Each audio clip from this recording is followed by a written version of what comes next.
2025 मध्ये Saudi Arabia त्याचबरोबर कतर यांच्या मध्यस्थीनं एक प्रकारे अफगाणिस्तान आणि पाकिस्तान यांच्यामध्ये ट्रूस शस्त्रसंधी त्या ठिकाणी झाली होती. पण ही फक्त ऑन पेपर शस्त्रसंधी आहे. त्याच्यानंतर सुद्धा जबरदस्त असे हल्ले टीटीपीनं पाकिस्तानमध्ये घुसून त्या ठिकाणी केले होते. आणि थोडीशी मागच्या काही आठवड्यांची पार्श्वभूमी आपण लक्षात घेतली तर इस्लामाबाद मधल्या शिया पंथीयांच्या मस्जिदीवर हल्ला त्या ठिकाणी असो किंवा रिसेंटली नॉर्थ वेस्टर्न वजिरिस्तानमध्ये फिदाई अटॅक करून जो पाकिस्तानचा मिलिटरी कॉन्वॉय होता त्यातल्या 11 जणांचा जो आहे चा खात्मा करण्याचा त्या ठिकाणी प्रकार असो आणि अशा प्रकारचे वेळोवेळी हल्ले टीटीपी हे पाकिस्तानमध्ये घुसून यशस्वीपणे त्या ठिकाणी करत होता. आणि मग त्याचाच इम्पॅक्ट म्हणून पाकिस्तानला जे आहे त्याचा इंटरनल क्रायसिस म्हणजे एक प्रकारे अंतर्गत सुरक्षितताचा कंट्रोल त्यांच्याकडे नाहीये म्हणून काहीतरी त्यांच्या लोकांना दाखवण्यासाठी कालच्या रात्री पाकिस्तानच्या एअरफोर्सनं अफगाणिस्तानमध्ये घुसून त्यांच्या पक्तिका प्रॉव्हिन्स त्याचबरोबर नांगरहार प्रॉव्हिन्स मध्ये जे आहेत एअर स्ट्राईक त्या ठिकाणी केले. बरं, आता हे दहशतवाद्यांच्या एक प्रकारे स्थळांविरुद्ध अशा प्रकारचे हल्ले केले त्यासाठी पाकिस्ताननं काय वापरलं? F-16 सारखे JF-17 सारखे अत्यंत अत्याधुनिक अशा प्रकारचे लेटेस्ट फायटर जेट्स त्यांनी वापरले आणि त्यांनी असा दावा केला की आम्ही जे आहे इंटेलिजन्स बेस्ड सिलेक्टिव्ह ऑपरेशन त्या ठिकाणी केलेले. पूर्णतः बकवास आहे. त्यांचं म्हणणं की यामध्ये जे आहे 13 टीटीपीच्या टीटीपी दहशतवाद्यांचा आम्ही जो आहे खात्मा त्या ठिकाणी केला, यामध्ये काही सत्य नाही. ऑन द कॉन्ट्ररी पाकिस्ताननं अशा प्रकारच्या हल्ल्यांमध्ये तिथल्या मदरशांवर शाळांवर हल्ले केले ज्यामध्ये तुमच्या बातमीमध्ये सुद्धा त्या ठिकाणी आलंय की निष्पाप नागरिक असतील मुलं असतील त्यांचा जो आहे यामध्ये बळी गेलेला आहे. साधारणतः 19हून जास्त सिव्हिलियन लोकांचा त्या ठिकाणी बळी गेलेला आहे. अत्यंत आणखीन एक महत्वाची गोष्ट वर करणी दाखवण्यासाठी तर पाकिस्तान जो आहे इस्लाम जगताचा तारणहार बनण्याचा प्रयत्न करतो. रमजानचा महिना चालू आहे. मग हे अशा प्रकारचे अटॅक अशा प्रकारच्या निष्पाप लोकांचा बळी घेणं हे पाकिस्तानच्या इस्लामच्या कुठल्या तत्वामध्ये बसतं हे सुद्धा आता पाकिस्तानने जे आहे जगाला सांगण्याची गरज आहे. मुळात वेगवेगळ्या प्रकारचे प्रश्न आहेत ते चर्चेमध्ये त्या ठिकाणी येतीलच. मग टीटीपीला जो आहे अफगाणिस्तानचा सपोर्ट सारखा प्रश्न त्या ठिकाणी असो, ड्युरंड लाईनची जी आहे वादग्रस्त सीमा त्या ठिकाणी त्याच्यात असो आणि सगळ्यात महत्वाचं की ज्या तालिबानला पाकिस्ताननं आतापर्यंत पोचलं होतं तोच तालिबानचं सरकार आपल्या विरुद्ध एक प्रकारे जे आहे उलट त्या ठिकाणी येतंय हे पाकिस्तानला काही त्या ठिकाणी पटत नाहीये. त्याचा त्यामुळे जळफळाट होतोय आणि अफगाणिस्तान आणि भारताची जवळीक निर्माण होतीये हे सुद्धा पाकिस्तानला पटत नाही. आणि म्हणूनच एक प्रकारे काही लोक त्यांना फील्ड मार्शल असीम मुनीर म्हणतात पण फील्ड मार्शल असीम मुनीरचं ISIचं आणि पाकिस्तानच्या सरकारचं एकदम ढळढळीत अशा प्रकारचं अपयश अशा प्रकारच्या हल्ल्यांच्या माध्यमातून आपल्या समोर स्पष्टपणे येत आहे. अगदी खरं आहे सतीश सर. आणि या सगळ्या संदर्भातले आपण जे मुद्दे आता ज्याचा उल्लेख केलेला आहे त्या संदर्भात आपण सविस्तर पुढे बोलूयाच. मात्र अनिल सर, जसं आता सतीश सरांनी सुद्धा सांगितलेलं आहे दोन्ही देशांतला तणाव हा प्रचंड वाढलाय. मात्र या सगळ्या स्थितीमध्ये म्हणजे सीमेवरचा जो तणाव आहे तो कायम आहे. असं असलं तर सुद्धा अफगाणिस्तान कुठेतरी बेसावध होता का? कारण आता नागरी वस्तीपर्यंत त्यांची ही मजल पोहोचलेली आहे, तिथे नागरिकांचा मृत्यू होतोय. या सगळ्या पार्श्वभूमीवर अफगाणिस्तान कुठेतरी बेसावध होतं का? नेमकं सत्य काय? नाही, अफगाणिस्तान बेसावध असण्याचं काही कारण नाहीये. अफगाणिस्तानकडे एअर पॉवर नाहीये. म्हणजे हवाई दल जसं पाकिस्तानकडे तसं अफगाणिस्तानकडे हवाई दल नाहीये. एकेकाळचा तालिबान आता सत्तेवर बसलेला आहे आणि कुठेतरी आपण याच्याकडे ऐतिहासिक परिप्रेक्ष्यात बघायची गरज आहे. जे भारताची एक नैसर्गिक सीमारेषा सिंधू नदी होती, मारल्यावर बलोच लोकांना निरपराध लोकांना मारल्यावर कोणाला काही फरक पडत नाही कारण एक मुस्लिम दोष दुसऱ्या देशातल्या मुस्लिम लोकांना मारत असो. पण असं असलं तरी अफगाणिस्तानची ताकद जबरदस्त आहे. 20 वर्ष अमेरिकेशी लढून त्यांच्यात एक चिवटपणा आलेला आहे. लोकसंख्या एक आहे, संस्कृती एक आहे आणि त्यामुळे जरी हवाई हल्ले केले असले आणि लोक मारले असले तरी पाकिस्तानची अनकन्व्हेन्शनल वॉरफेअर मध्ये या लोकांना थोपवण्याची ताकद मर्यादित आहे. त्यांची आर्थिक ताकद मर्यादित आहे आणि जगात अन्य मोठं संकट असताना पाकिस्तानच्याकडे प्रश्नाकडे लक्ष द्यायचं अमेरिकेला किंवा इतर देशांना अजिबात रस नाहीये. आणि त्यामुळे पाकिस्तान आजच्या सकाळच्या जरी ते वरचढ ठरताना दिसत असलं तरी पाकिस्तानने याच्यातनं आणखी मोठ्या संकटाला आमंत्रण दिलेलं आहे. हाच मुद्दा घेऊन मला सतीश सरांकडे जायचं आहे. सतीश सर, अफगाणिस्तानची ताकद ही प्रचंड आहे पाकिस्तानच्या अगदी समोर, हे काही सत्य नाकारता येणार नाही. असं असताना या हल्ल्यानंतर आता अफगाणिस्ताननं सुद्धा पाकिस्तानला धमकी वजा इशारा दिलाच आहे. त्यामुळे हा संघर्ष नेमका कोणत्या दिशेने जातोय ह्याचं भविष्य नेमकं कसं आहे? नक्कीच हा संघर्ष आणखीन चिघळणार. यातल्या 2-3 महत्वाच्या गोष्टी. टीटीपी आधीही आक्रमक होता, आता सुद्धा जो आहे येणाऱ्या काळामध्ये तो आणखीन आक्रमक होणार आहे अशा प्रकारच्या हल्ल्यांच्या माध्यमातून.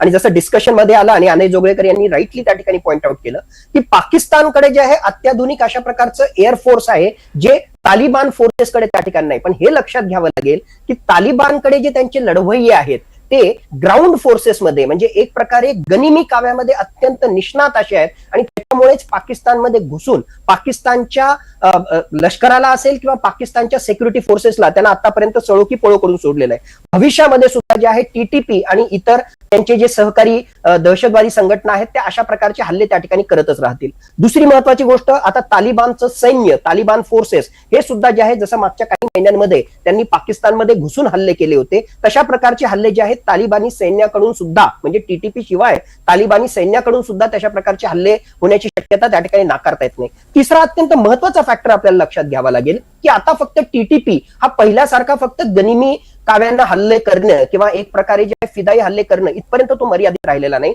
मागच्या काळामध्ये बीएलए म्हणजेच बलोच लिबरेशन आर्मी सारखी एक महत्वाची संघटना असेल तर दुसऱ्या बाजूला टीटीपी आणि इतर संघटना या आंतरराष्ट्रीय स्तरावर एकत्र येत आहेत. फक्त ते एकत्र येत आहेत नाही तर लेटेस्ट टेक्नॉलॉजी, लेटेस्ट वेपनरी हे त्यांच्याकडे आता जे आहे बीएलए कडे त्या ठिकाणी प्राप्त होत आहेत. म्हणून भविष्यामध्ये ड्रोन्स असो किंवा लॉंग रेंज मिसाईल्स असो आणि अत्याधुनिक तंत्रज्ञानाच्या माध्यमातून असणारे वेगवेगळ्या प्रकारचे हत्यार हे आपल्याला विसरून त्या ठिकाणी चालणार नाही की अमेरिका त्यांनी जे आहे तडकाफडकी अफगाणिस्तानमधून जाण्याचा निर्णय घेतला आणि कित्येक बिलियन डॉलर्सचे लेटेस्ट वेपन्स हे अफगाणिस्तानमध्ये सोडूनच अमेरिका पळून गेला. मग हे सगळे जे हत्यार होते हे हत्यार कुठेतरी टीटीपी त्याचबरोबर वेगवेगळ्या प्रकारच्या संघटनांच्या हातामध्ये आलेले आहेत आणि हेच हत्यार ज्या दहशतवादाला आतापर्यंत पाकिस्ताननं पोचलं होतं त्याच दहशतवादी संघटनांच्या मार्फत आता ह्याच हत्यारांचा वापर करून हा विषारी नाग हा पाकिस्तान विरुद्ध फुटकार सोडतोय आणि त्याच येणाऱ्या काळामध्ये आपल्याला प्रत्युत्तर पाहायला मिळेल. सो इन जनरल येणाऱ्या काळामध्ये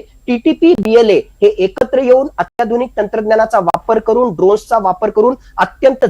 Now, every time you hear about an unfortunate car incident, what is the first thought that comes to your mind? Insurance, hai na? But real heroes don't wait for accidents. They make safety a habit. This National Road Safety Month and जास्त जर कोणाची कोंडी होत असेल तर ती चायनाची. कारण चायनासाठी जे आहे भविष्यामध्ये चायना पाकिस्तान इकॉनॉमिक कॉरिडॉर 2.0 यामध्ये पाकिस्तान त्याचबरोबर अफगाणिस्तान हे दोन महत्वाचे पार्टनर असणार आहेत. आणि पाकिस्तान आणि अफगाणिस्तान यांच्यामध्ये जर अशा प्रकारचा संघर्ष असेल तर चायनाला पाकिस्तानमध्ये त्याचबरोबर या वेगवेगळ्या अफगाणिस्तानच्या प्रांतामध्ये जे इन्व्हेस्टमेंट करायचं आहे त्याच्या माध्यमातून स्वतःची जी प्रगती साधायची आहे त्याच्या विरुद्ध त्याच्याविषयी जे आहे प्रश्नचिन्ह निर्माण होतील. म्हणून खऱ्या अर्थाने चायना सारख्या देशाची सुद्धा या सगळ्या संघर्षामुळे कोंडी होतीये. सौदी अरेबिया सारखा देश जो आतापर्यंत म्हणत होता की आता आम्ही जे आहे पाकिस्तानच्या सोबतीला आहे आणि पाकिस्तानचा दुश्मन म्हणजे आमचा दुश्मन, मग इस्लामिक जगतामध्येच अशा प्रकारचा वादविवाद आणि अफगाणिस्तान विरुद्ध त्या ठिकाणी स्टान्स घेणं यामध्ये इनडिरेक्टली जे आहे सौदी अरेबियाची सुद्धा त्या ठिकाणी गोची होण्याची संभावना त्या ठिकाणी. पण हे प्रकरण आणखी चिघळत जाणार कारण ऑक्टोबर 2025 मध्ये सुद्धा ऑन पेपर एक प्रकारचा करार त्या ठिकाणी झाला होता. डोनाल्ड ट्रम्पने जे आहे मोठा गाजावाजा त्या ठिकाणी त्याच्यात केला होता. पण अशा प्रकारचा करार हा ऑन पेपर जरी झाला असला तरी ऑन ग्राउंड नाहीये आणि भविष्यामध्ये हे आणखी जे आहे उग्र स्वरूप धारण करेल अशाच प्रकारची चिन्ह आज घडीला मला वाटतायत. बरोबर आहे. अशा घटना जेव्हा घडत असतात तेव्हा त्या दोन देशांमधील ही जी तणावाची स्थिती असते त्याचे परिणाम इतर देशांना सुद्धा कुठेतरी भोगावे लागत असतात किंवा त्यांना अर्थात म्हणजे भूमिका सुद्धा घ्यावी लागते. आणि सर जसं आपण मगाशी सुद्धा विश्लेषणामध्ये सांगितलेलं होतं जगामधील इतर देशांना सुद्धा या सगळ्या संदर्भात भूमिका घ्यावी लागू शकते. खास करून आखाती देश पाकिस्ताननं आंतरराष्ट्रीय समुदायाला तालिबानवर दबाव टाकण्याची मागणी केली आहे.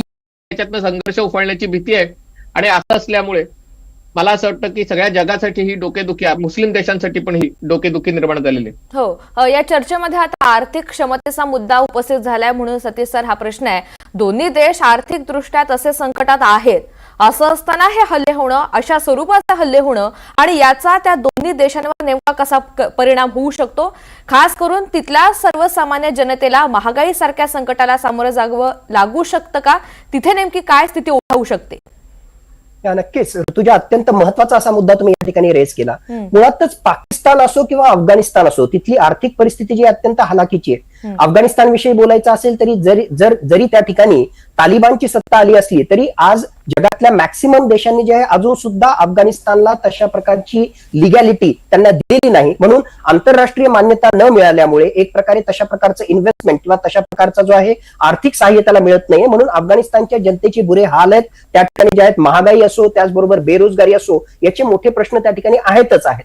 त्याहून विपरीत परिस्थिती जी आहे ती पाकिस्तानची आहे. आपल्याला माहिती आहे की आज घडीला सगळ्यात जर दुःखीनच पाकिस्तानची कुठली असेल तर पाकिस्तानची गर्तेत जाणारी अर्थव्यवस्था. तिथल्या जनतेला विचारा की 1 लिटर दुधाची किंमत त्या ठिकाणी काय आहे, 1 लिटर पेट्रोलची किंमत त्या ठिकाणी काय आहे, किती मोठ्या प्रमाणामध्ये महागाई वाढलेली आहे, किती मोठ्या प्रमाणामध्ये त्या ठिकाणी बेरोजगारी आहे. हे अत्यंत महत्वाचे प्रश्न असताना सुद्धा फक्त भावनात्मक दृष्ट्या पाकिस्तानच्या लष्करानं त्याचबरोबर पाकिस्तानच्या सरकारनं वेळोवेळी जे आहे तिथल्या लोकांचं लक्ष भटकवण्यासाठी अशा प्रकारच्या सेंटिमेंटल इश्यू, कुठेतरी जे आहे भारताचाच मुद्दा काढायचा, कुठेतरी जे आहे अफगाणिस्तानशी संबंधित जे आहे कुठले मुद्दे त्या ठिकाणी काढायचे, म्हणजे मूळ प्रश्नाला बगल देऊन अशा प्रकारे जर संघर्षाची भूमिका तिथलं सरकार त्याचबरोबर पाकिस्तानचं लष्कर घेत असेल तर यातून त्यांचं काहीही साध्य होणार नाही. ऑन द कॉन्ट्ररी तिथल्या जनतेचे जे आहेत आणखीन बुरे हाल होणार आहेत, कारण अर्थव्यवस्था जी आहे त्यांची डबघाईला त्या ठिकाणी चाललेली आहे. दुसरी महत्वाची गोष्ट, पाकिस्तान जरी असा गवगवा करत असेल की आम्ही जे आहे अत्यंत इंटेलिजन्स बेस्ड सिलेक्टिव्ह ऑपरेशन्स केले आणि त्याच्या माध्यमातून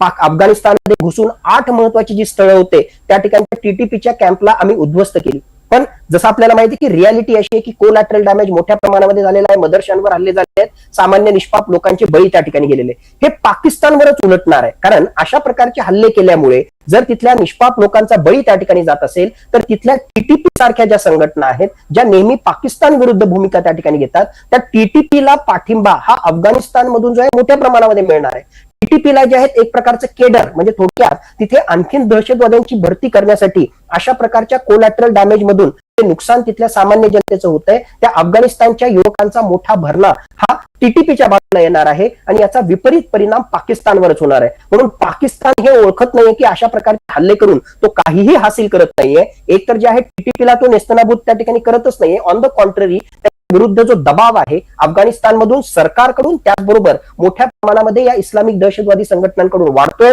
याच्या माध्यमातून टीटीपी, बीएलए, ISK यासारख्या वेगवेगळ्या प्रकारच्या दहशतवादी संघटना या एकत्र येतात आणि त्या एकत्रितपणे भविष्यामध्ये जे आहेत पाकिस्तानमध्ये तुटून पडणार आहे. पाकिस्तानसाठी अशा प्रकारचे हल्ले हे भविष्यामध्ये जे आहेत आणखीन गर्तेत घेऊन जाणार आहेत असं जर म्हटलं तर ते चुकीचं ठरणार नाही. अगदी अनेस, तर या चर्चेच्या आपण शेवटाकडे थोडंसं आलेलो आहोत म्हणून हा प्रश्न आहे. एकंदरीतच पाकिस्तान खरं तर भारताचा शत्रू राष्ट्र आहे आणि पाकिस्ताननं सातत्यानं भारतावर हल्ले केलेले आहेत, दहशतवादी हल्ले केलेले आहेत. आता तशी काहीशी स्थिती त्यांच्यावर ओढावली आहे, म्हणजे किंवा त्यांचा तरी तसा दावा आहे की अफगाणिस्तान